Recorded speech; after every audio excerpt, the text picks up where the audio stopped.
Mary Jane Broadbent Dunn, also known as my mom, was born in Chicago on October 4th, 1919. She didn't like being called Mary Jane. I was told that was because at that time there was a candy bar called Mary Jane, and she didn't want to be called or associated with the candy bar, although she was sweet. So it just became Jane. She had a rather turbulent upbringing. Her mother, my grandmother, Esther Foley, also known to me as Grandma S, was married 4 times. Now, back then, married twice was married 4 times, over the top. My grandmother had 2 children, my mother, of course, and her half-brother, my Uncle Bob Larson.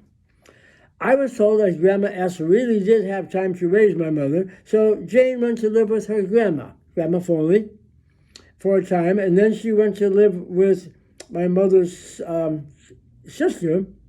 Grandma Foley was a great grandma of mine. She was Irish, but her family had no idea about any of this.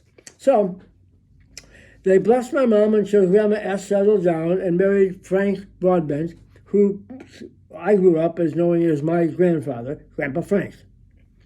He adopted my mother and provided a good home for her till she married my dad.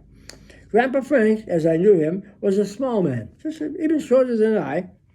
He also was a Chicago police officer, but now he was a detective on the police force, a step up, if you will, from being just a cop on the beat. The story was told that he supposedly had some run-in with the likes of the Al Capone gang and members of his group. He was wounded in the line of duty. He was shot in the leg, and because of that, he always walked with a limp and a cane. That's all I knew him as. He smoked cigarettes. He smoked them heavily, and they were the regular ones, not the filtered ones. So he smoked cigarettes. Of course, most people did smoke cigarettes back then. It was very stylish and very popular to smoke. My grandpa had a nickname for me. He always called me Pudgy or Spiker, probably because I was a little fat kid. Grandma S, on the other hand, was a big woman, probably twice the size of Grandpa Frank. She was not terribly sweet, as grandmas do, but she was always good to me. You see, I was her favorite. She had 4 grandchildren, but I was her favorite, and she let everybody know it. Grandma S was a really good cook. I'm told she used to run a restaurant when she was younger. There were many Sunday dinners at Grandma S's house. I recall she would make the most delicious whipped mashed potatoes I've ever had to this day. And she could always have a homemade baked pie or cake or something for dessert, always. Those were great dinners, fun times. Grandma S lived to be, I think, 93 or 94 years old. She is buried with Grandpa Frank in a place called Rose Hill Cemetery up on the far north side of Chicago. Now, my mom met my dad while she attended Austin High School. Well, they both did. My mom did not have a strong religious belief or background. As she and my father began to date more seriously, she developed a desire to adopt to Catholicism. She converted to be a Catholic prior to marrying my dad, and as a result, her strong faith mirrored my father's. My mom spent my early years as a stay-at-home mom. That was pretty common back then. Most women did stay home and raise children. They were called stay-at-home moms back in the 50s. Because my mom lived through the Great Depression, and you may want to read about what that was, she was able to take a little food and make it go a long, long way. So she was noted and teased for her dinners, which often considered leftovers. I grew up on leftovers. That's what we ate. You didn't ask what was in the dish. You just ate it and enjoyed it and shut up. It was one of our great family jokes. Yes, we had a lot of fun times, a lot of family jokes. We always had a good laugh. and I tell the story. But when when we would sit down for dinner, I say, "Mom, I don't want this. What else is there to eat?" And Mom would say, "Well, tomorrow morning is breakfast around 7:30. I'm sure we'll have some eggs or something or some cereal then. So that'll be the next opportunity to eat in our house." Is that the message? Eat it or... So, Mom was dedicated to taking real good care of my father, my brother, and me, her boys, as she called us. We ate dinner at home every night, about 5:30, when my father had come home from work. We ate all together.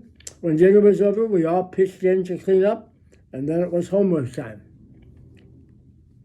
As my brother got into high school, Mom pursued a lifelong career to become a grade school teacher. She really wanted to become a teacher, and she gave that up to have my brother and I have a family. She had put the dream aside when she was younger. She had went to college part-time, got a part-time job teaching at a Catholic school near our house. She eventually earned her degree, I'm betting she was in her 50s, and taught full-time at St. Stanislaus Grade School in Chicago. She taught second grade. She loved little children and therefore spent the rest of her life teaching first and second grade. Mom had a serious stroke in 1975. The doctors gave her about 6 months to live.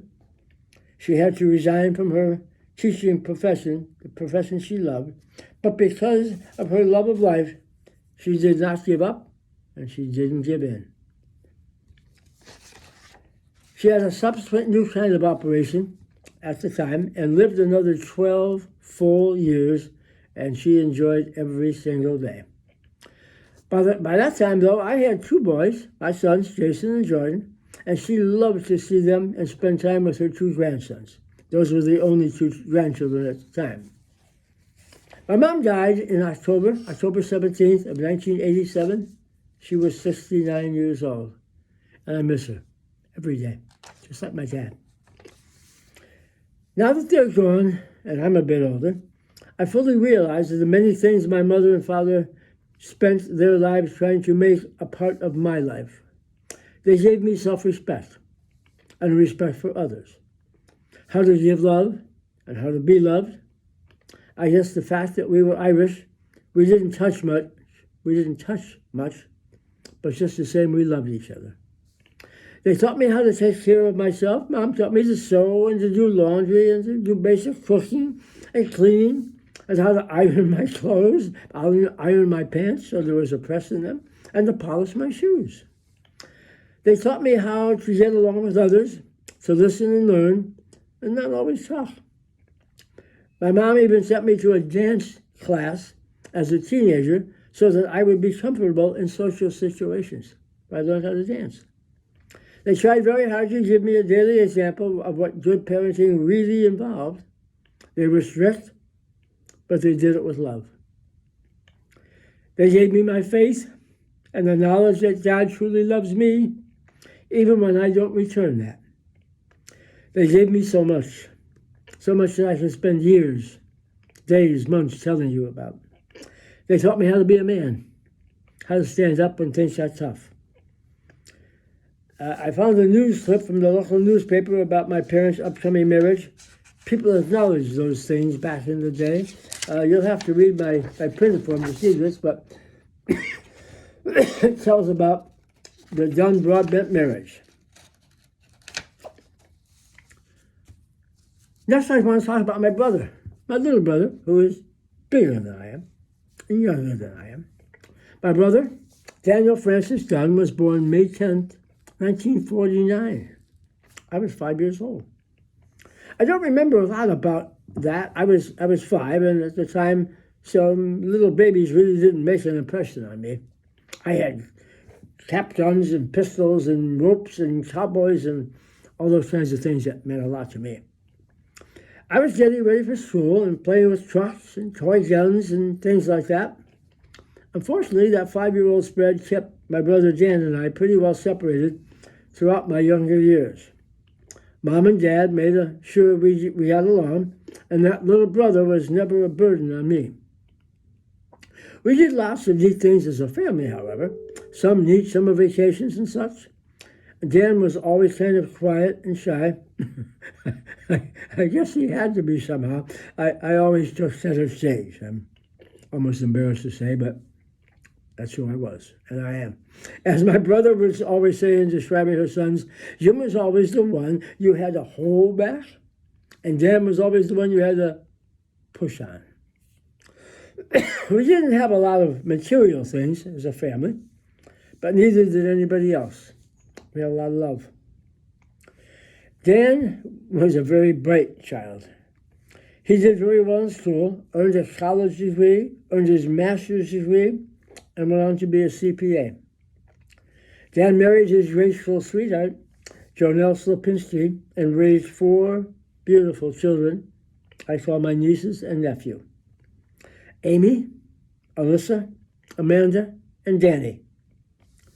Dan served in the U.S. Army Reserve.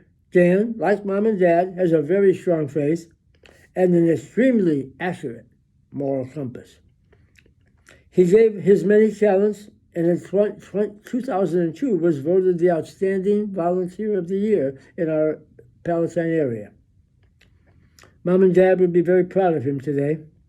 Dan grew up to be my best friend, my advisor, and someone I respect and love very, very much. He's always been there for me, so I'm blessed. I kid and tell the side story that when I was about 4 or 5, Mom and Dad kind of saw who I was and said, you know what, we got to bring someone else in to watch this kid after we're gone. So they had Danny. I love him.